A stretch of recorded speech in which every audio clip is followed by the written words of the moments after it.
Good morning and welcome to everyone joining for today's webinar, The Secret to Beating Brexit. I'm Miranda and I'll be taking you through some of the introductions before handing you over to our presenter. We're really pleased to see so many of you on the call today. Following the webinar, you'll receive a link to the recording so you can watch again or forward to colleagues and contacts that you feel may benefit. You can submit questions or comments at any time throughout the webinar using the question or chat box feature, which should be on the right of your screen. We will, of course, get through as many of these as possible during the Q&A at the end. Before you ask, do we have a crystal ball? No, but we have simple, practical advice that provides clarity. We plan to host another webinar in early December as a follow-up. In the meantime, we invite you to complete our Brexit questionnaire. This will enable us to give you more tailored advice appropriate to your business, and we'll have more on this later on in the presentation. So onto the main agenda. Today we'll be covering essential deadlines and timeframes. We'll have a look at the potential deal scenarios, how these will affect our borders and customs procedures, and most importantly, what we're doing about it to support our clients. I know we do have a number of current clients on the call today, but for those of you who don't know much about us, we thought it would be appropriate just to share a little bit about Unsworth. So we do understand that trading internationally can be challenging. Our aim really is to simplify international trade, lowering barriers and empowering our clients to trade effectively, supporting their growth.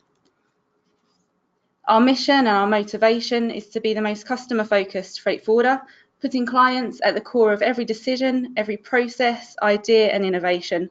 Working in partnership with our clients, we seek out opportunities to add value. Our strengths can be demonstrated through some of the industry recognition and trade awards we've received over recent years. These independent endorsements demonstrate the value that we deliver to clients, as well as the investment that we continue to make in our people in order to provide industry-leading customer care. One of our key differentiators is the investment that we make in technology to enable you to just know. Our online tools give you access to your data 24/7, so you can send fewer emails for shipment updates and really unlock the value in your data. Our core services include sea and air freight. We also have a dedicated European team with extensive experience of handling cargo across the continent. I'm pleased in a moment to introduce our presenter for today, Charles Hogg. Over the last 10 years, Charles has committed to investing in the right tools and processes to allow our industry to thrive, as well as providing a sustainable future for the family business. He's passionate about delivering greater value and care to our loyal customer base through technology and by consistently challenging the way we approach and resolve supply chain challenges through to great result. Just before I hand over, you should have a poll question appearing on your screen any moment now. So the question is, how ready do you feel your current forwarder is to support you in the challenges Brexit will bring to your business? So all you need to do is just click on one of the multiple choice answers on your screen, and I'll just hand over to Charles, who's going to talk you through the results.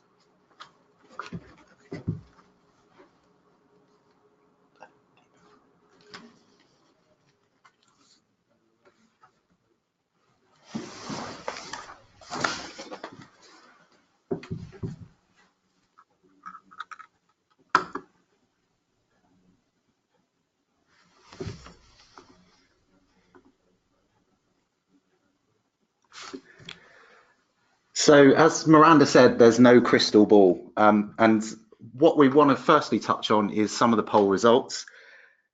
It's quite interesting. We can clearly see that a lot of you out there are not really feeling prepared enough. And also, some of you also are prepared, which is brilliant to hear. And also, you know, some of you are our current customer base. So actually, it's pleasing to see. And some of you do not feel totally unprepared. So quite a mix of results.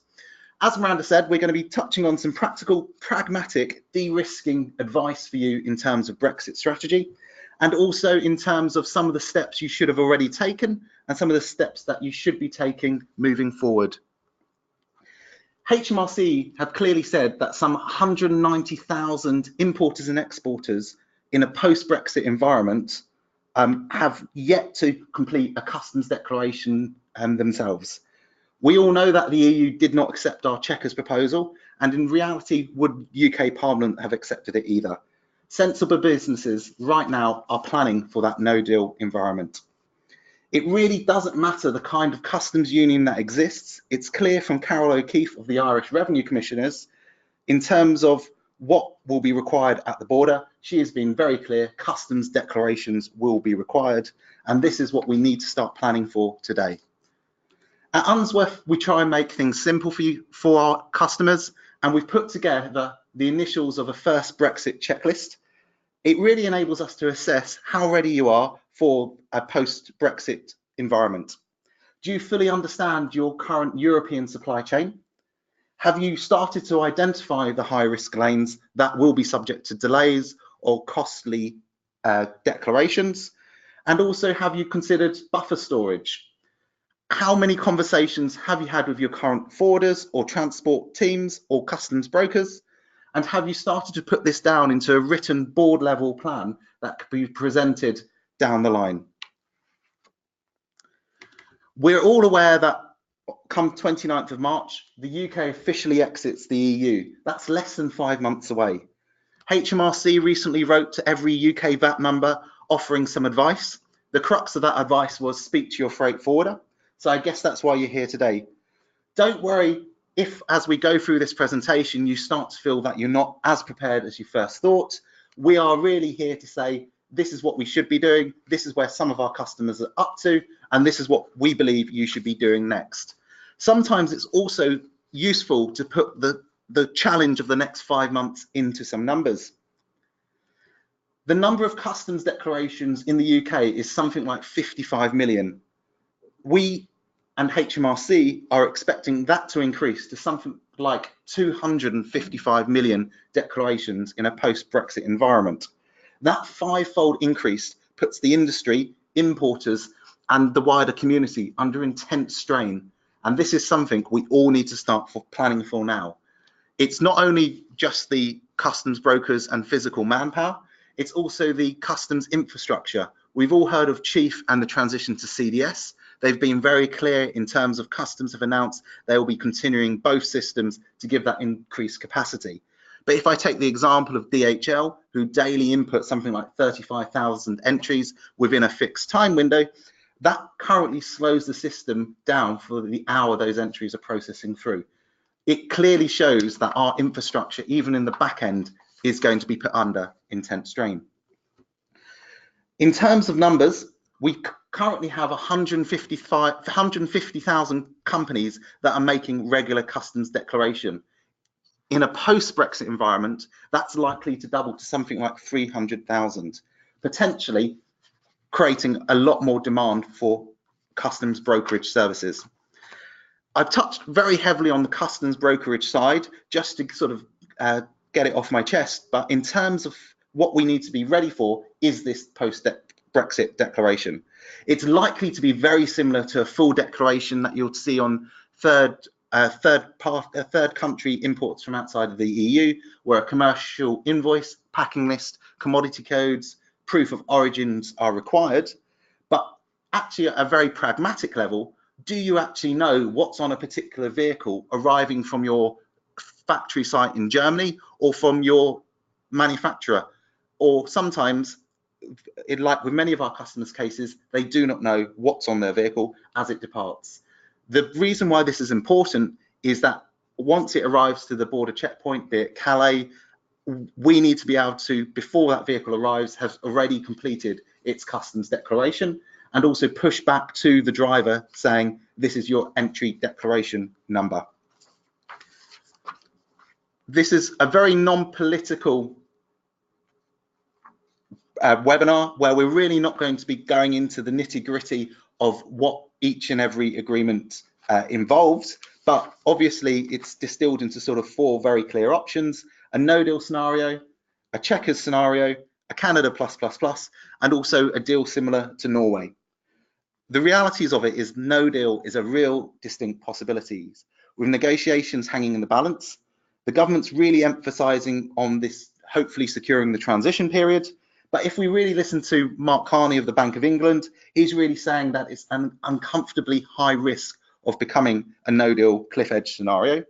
HMRC border teams are already planning for a no-deal. At Unsworth, we like to keep things simple. We really are going to refer to it as a soft, medium, or hard Brexit. If we look at the soft Brexit, we are imagining it all to be closely aligned to the EU single market, tariff-free agreements on most goods, long-term trading deals around the Norway model, and also it aligned to EU market rules. It's really the least damaging form of Brexit and actually has a good outcome for many of us. Border disruption would also be far less severe, something which we'll touch on in the rest of the presentation. A hard scenario being the obvious, we leave the customs union and the single market, full customs checks at border inspection posts for all trade movements. Ports and airports will become very congested, and the additional need for additional freight inspection points will be required, and customs paperwork will add administrative time and burden to the whole issue. And also, it really does put us in a crisis situation within the UK haulage market. We all have heard about the current situation with UK haulage. We can then envisage this to get an awful lot worse. At Unsworth, we are taking the position that all scenarios require some form of customs declaration, be it a simplified entry, frontier declaration, retrospective declaration similar to a VAT return, but the logic is you will need to be able to know what is crossing the border. The British Chamber of Commerce have actually said it will take something like 3 to 5 years for trade to return to normal flows that it's experiencing as of today. A lot of questions already starting to come in, so we thank you for that. Some of the questions actually quite interestingly is, so what's the government planning? As I've said, this is not going to be a political webinar, but what we're going to start to look at is some of the less reported headlines that are coming through from the mainstream media, and to see how that can piece together some of the puzzle that is Brexit from a government perspective. So everyone's heard of Operation Stack, where it's a single line queuing of the M20 down in Kent. They've already started the works, some £44 million being spent on this to turn it into a 3-lane car park, able to park 3,000 vehicles. Operation Brock. The roads will simply become a car park. There will be a contraflow operating in the other lane. The government is also already invested and is continuing to make provision in other parking scenarios. I think we're all aware of Kent Marston Airfield and also some of the lorry parks down that corridor route. In terms of the choke points that we're quite aware of, Dover, the Channel Tunnel, some 4 million movements coming across the borders.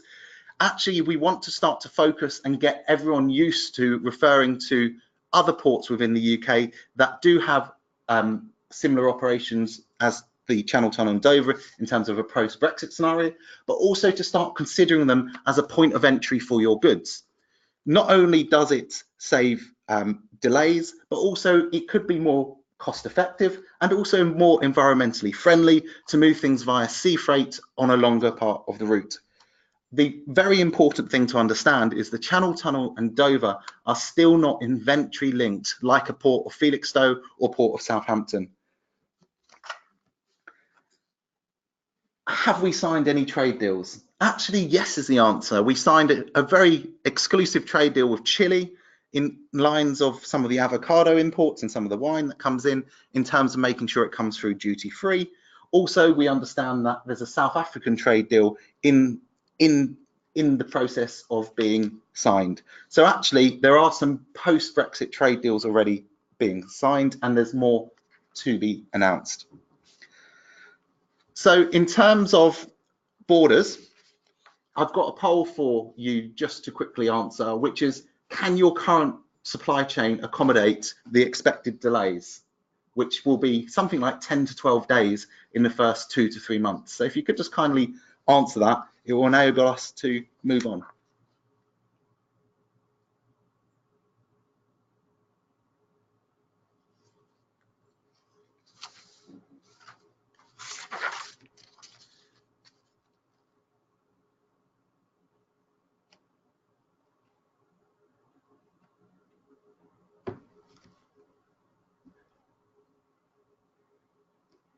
Okay, so some quite interesting answers.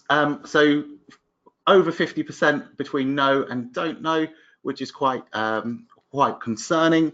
And also, yeah, so some of you are ready for the delays.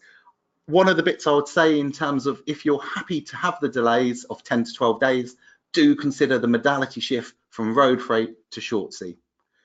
So if we go back to the presentation, Port of Dover will be heavily impacted. We know this, the press have reported on it, it makes good media. The port have put out some very informative pieces through their social media channels and in the mainstream media, and I do urge you to have a look at this in terms of how they're starting to plan for this cliff edge scenario. Some facts and figures, 44% of what we eat comes through Dover. We need to think of that in terms of if we have increased port health checks or food compliance checks, just how much that could have impacted our food supply chain. Also, if a driver, when he turns up to the port, has to type in an export entry number or an import entry number, even though that might be a very quick process, it will take him something like 2 minutes from start to finish. That creates something like 17 miles of queues for vehicles. That is something that we see as the biggest concern, and it's why we will see the this issue being quite so concerning. We've touched on the amount of vehicles that Dover obviously operates with, 2.6 million commercial vehicles, which is a huge number. We will see significant numbers of those vehicles moving into some of the northern ports. Regardless of which deal is reached, there will be these delays, and the significant delays will be for the first 2, 3, 4 months. We cannot answer that. The reason why these delays will be occurring is where we see what we see happening, where more unaccompanied trailers come across, where the European drivers do not want to be driving on the UK roads, partly due to a difference in compliance, but also due to the fact that it's very hard for them to be utilising their vehicles quite so well as they are at the moment. In terms of this, there'll be a massive requirement for tractor and trailer interchange to occur within the port environment. Those of you who know the environment understand just how much of a mess this could create, with vehicle throughput sometimes being up to 400 to 500 vehicles per hour, where interchange will have to occur, and thus meaning additional delays. And that's why we're saying please be ready for that 10 to 12 day delay. Within other shipping hubs around the world, we can't say, around the UK, we cannot say for sure, but we're predicting similar levels of delay as the national haulage crisis continues. Haulage capacity is something that's under intense strain as of today, and it's significantly going to become a bigger problem as we progress through to that Brexit environment. In terms of the advice that we're offering to our customers, and we're working with them, the realities of it is the UK haulage costs will be going up. We are already seeing some 20% increase in cost for the UK haulage environment at the moment, and post-Brexit, on a very conservative level, we're saying 40% increases, and really it becomes a pay-for-play culture. In terms of equipment shortages, like with anything, this will be huge. And I'm talking about sea freight equipment, so the 45-foot pallet wise, as well as an Arctic trailers. And what we're doing at the moment is working with our customers to devise strategies about how we can better plan for this. We're already seeing the increase in haulage costs.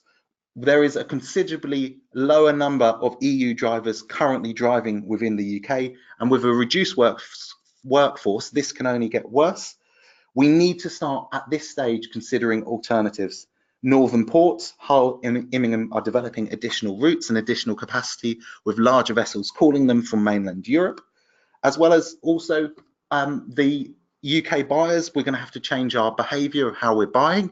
So we might have to start increasing our order sizes to import less frequently, but also to be considering a longer transit time rather than an A to C transit, an A to F transit will actually result in a more consistent flow. There is also the possibility of using alternative distribution centres for your products, and also in terms of some of the post-Brexit transport routes in which we'll be covering later. How much time have you spent working on transit times? And actually, if we do extend it, does it really make a significant difference? So at the start, I was very strong in the opinions of the business of customs entries, and we want to be very clear on this. The realities are everything will require some form of customs declaration.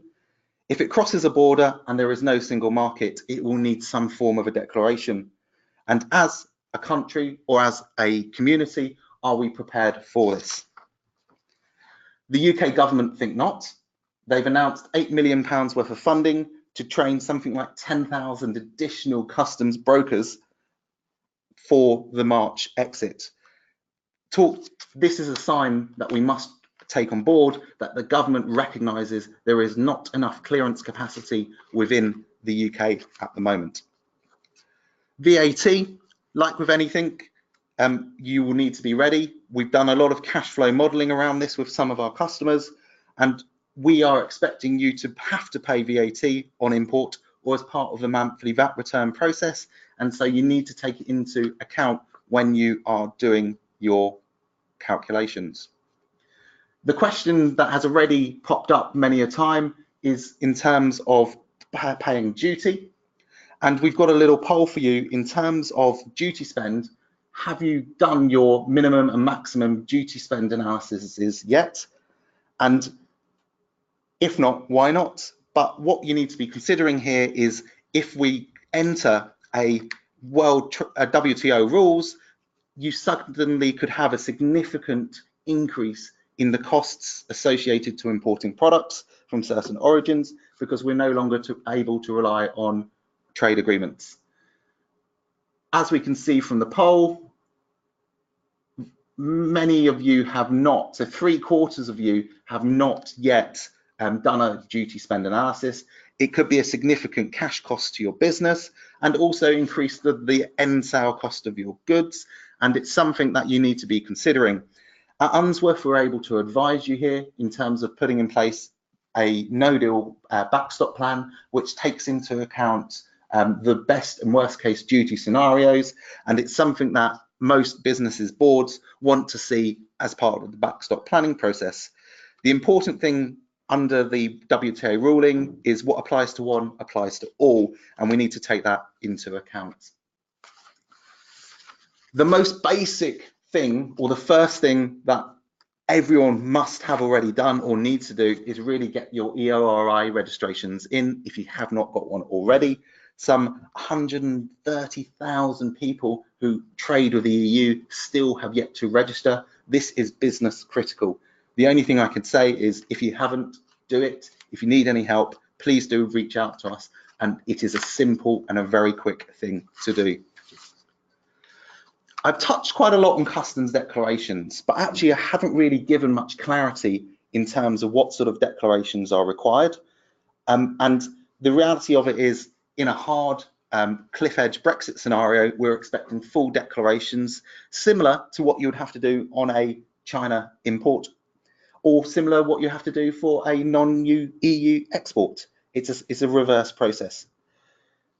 However, if it's a softer Brexit deal, there will be some form of pre-declaration required. We've touched on the type of data that would be required to complete those declarations. Or if it's a post-declarations and some sort of reconciliation declaration, a bit like a VAT return. In short, we believe that there will be some friction at the border due to this, and we need to be ready to automate this process with you. And it's the conversation we're having with a lot of our customers.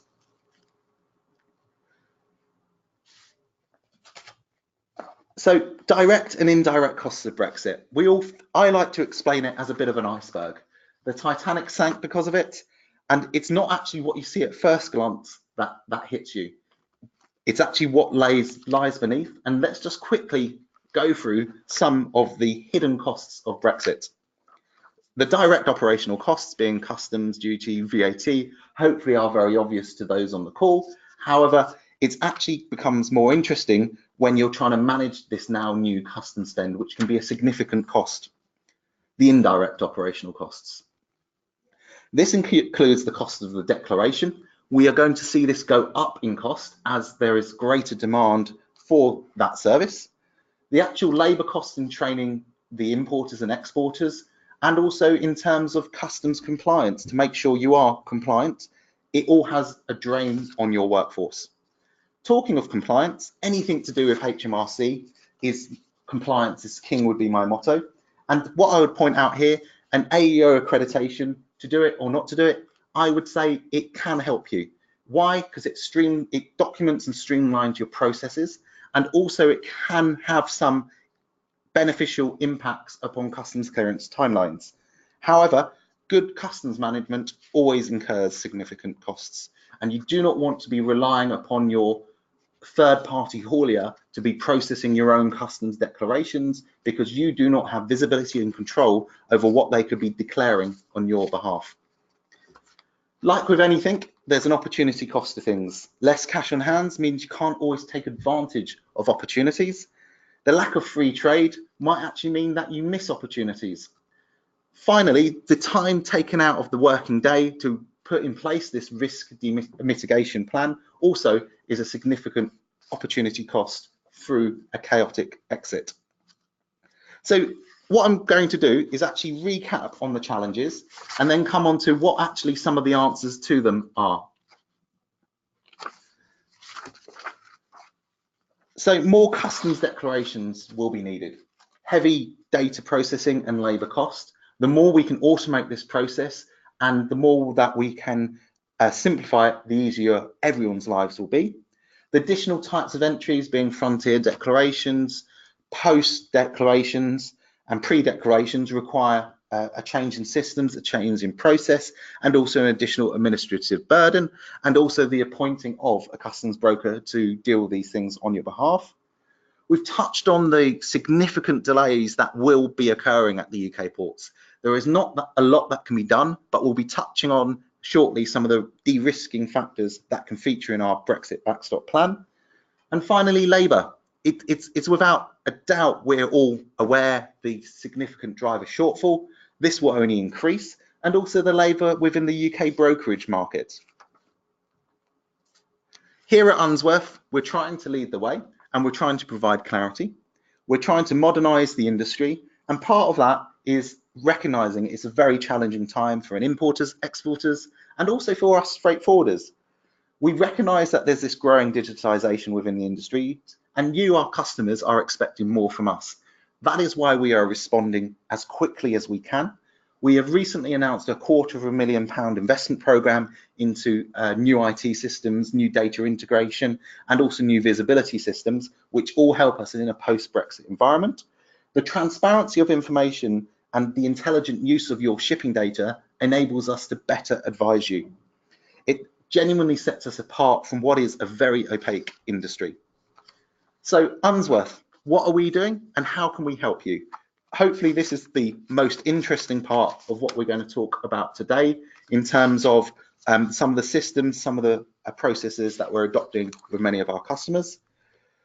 Unsworth Pathway is in essence our online portal that takes in all your purchase data and all your shipping and supply chain data and maps it very clearly out. It gives you control tower, control panel level of access to your shipping data, and it also reports by exception, so it'll highlight anything that requires your attention or our attention. It means that you're able to quickly and very transparently resolve issues. The key to success with Brexit is planning. More planning and even more planning. I'm really glad that there's quite so many of you on the call, just over 100 people, because you're obviously aware of the risks that Brexit entails. As part of our pathway system, if we can take in your shipping data, it actually helps you to visualize your supply chain. It enables you to track, protect, and de-risk any potential issues. It enables the real-time monitoring of incidents that could disrupt your supply chain. And it also easily integrates into your current systems. So you, as our clients, won't need to ask, you simply know where to look. It turns potential disruptions into a competitive advantage. Scalability is going to be very important, and with logistics, it's all about scalability. Through our approach in terms of digitization, and we've mentioned some very scary numbers here, 250 million entries, a 200 million increase of number of entries. We're working with our clients to offset that burden onto us. We are talking with clients in terms of how they can push that information to us electronically to enable us to process entries real time. We can further scale up this process to be faster, more cost effective than you could do it in-house, but also than our competition. As a business, we're not only responding with a huge investment in technology, we're also continuing the investment in our people. We are growing our customs brokerage teams to be ready no matter what deal arises.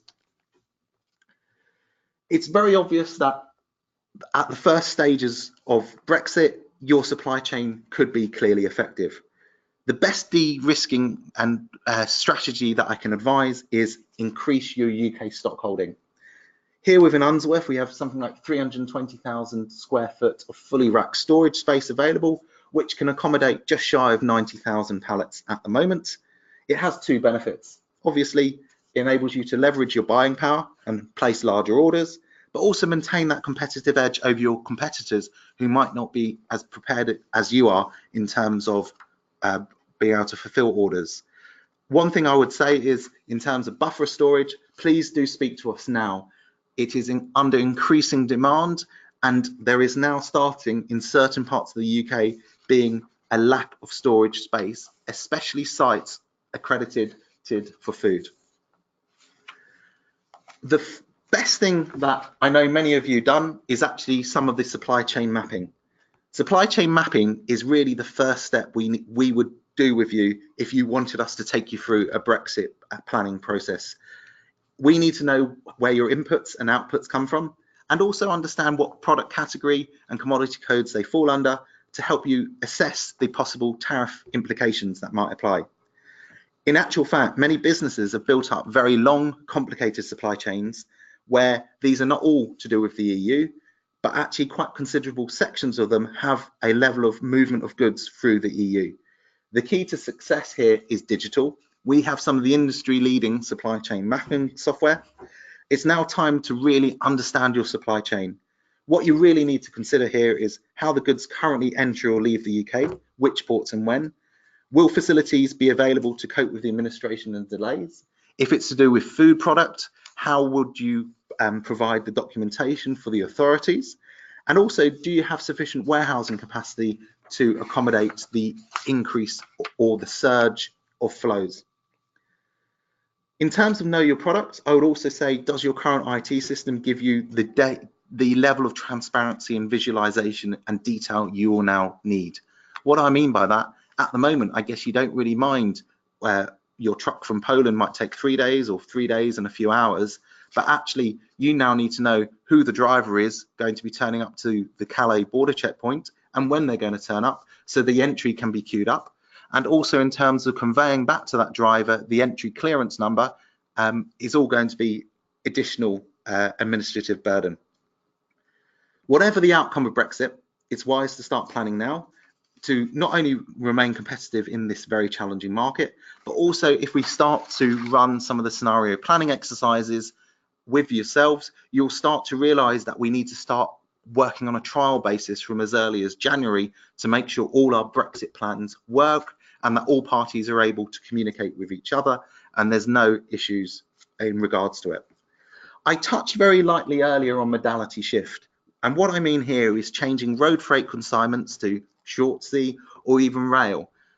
Typically, a lot of people will consider sea freight as being a very slow option. What I would say is, actually, given the potential delays at the non-inventory linked ports being the Channel Tunnel and Dover, suddenly a 6 or 7 day transit door to door from Poland really isn't that bad. And actually what I would say is it enables us to utilize more northern port infrastructure and have access to different pools of drivers rather than just the southern ports. We're really expecting and already seeing a massive increase in this modality shift. And all I can urge you now is to be looking at what lanes you could potentially trial on this basis, just to see how easy it is and actually the significant costs you can save.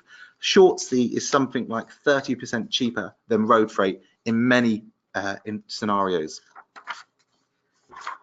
The haulage issue will always be at the back of my mind. Why? Because I consider it to actually be one of the biggest concerns. I think with the customs declarations and some of the other bits, technology can be the answer.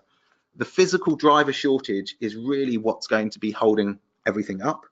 And also in terms of how logistics patterns change, where vehicles will be coming across unaccompanied and then require a UK tracked unit to tow them to the final destination, and also to load them up and bring them back down to the departure port. If we do actually crash out of the EU, we do then rely upon the 1968 Vienna Convention, which is to deal with, haulage permits and trailer registration. And the number of permits available is something like 1,000 versus the required 33,000. This gives a massive concern to haulage availability within the UK for our drivers. I appreciate we've gone through a lot of issues very quickly. However, we've got a lot of questions that have come through to us. What I would say in closing is we are here to help. We've got a lot of backstop plans already drafted, and we will continue to work with our customers on these. Now we're going to go to some of the questions that you've asked.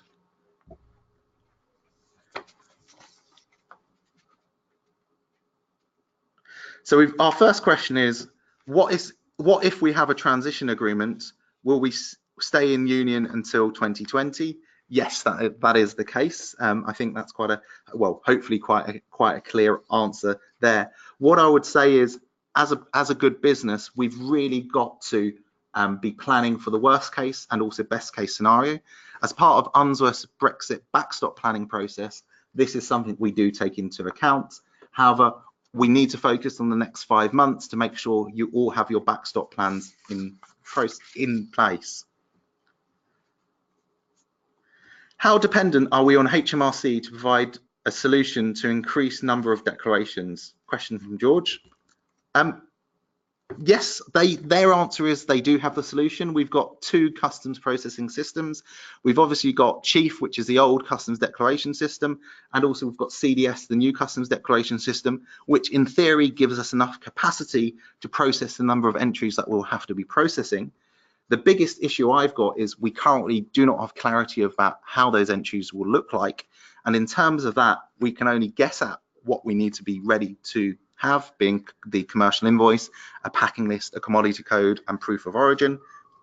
However, what I would also say is we do need to start that planning now.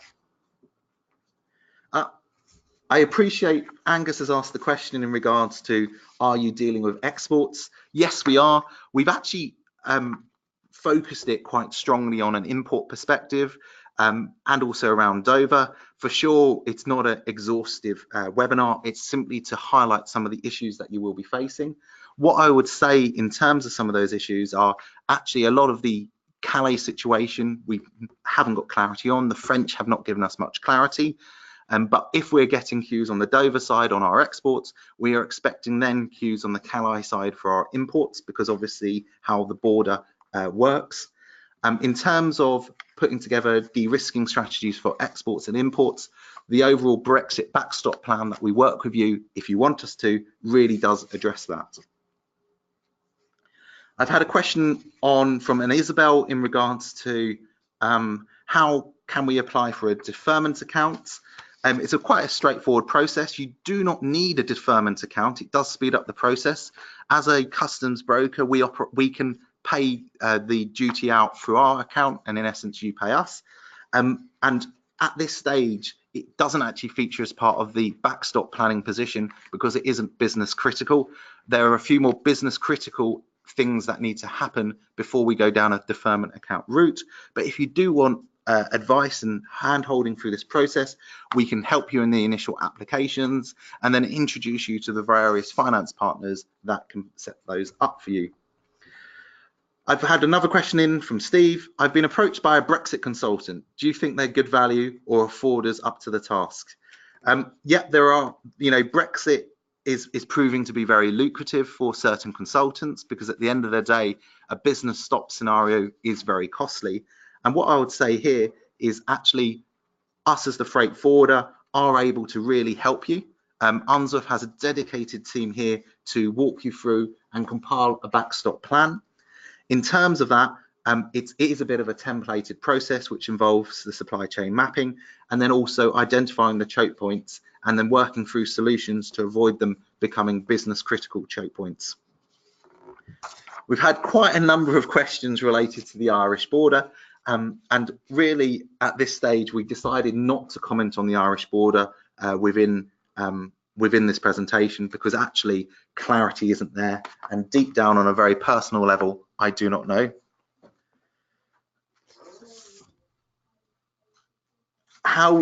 Final question from Lisa, how will UK export entries be affected? Yep, we're expecting if there's an import declaration, the same logic applies for an export. We are expecting why there's many reasons, VAT, otherwise there'll be an upsurge in VAT fraud. But actually, if we look at export entries, they will be affected too. It is a similar logic of needing to be able to identify what the goods are, their value, and where they're going. Quite a simple process, and it is just the mirror of what we've been talking about in the presentation in terms of imports. I think that's all the major questions, apart from where people have asked us to contact them directly. What I would say is just after this webinar finished, there's a very short 5-question survey, which we would appreciate if you could complete. What that really enables us to do is to start working with you, our customers, and putting in place a Brexit backstop plan that really ensures you've ticked off all the risks to your business. Don't worry if you've not already started, or actually we're happy to review your current plans as they are to make sure you've considered all the possible options.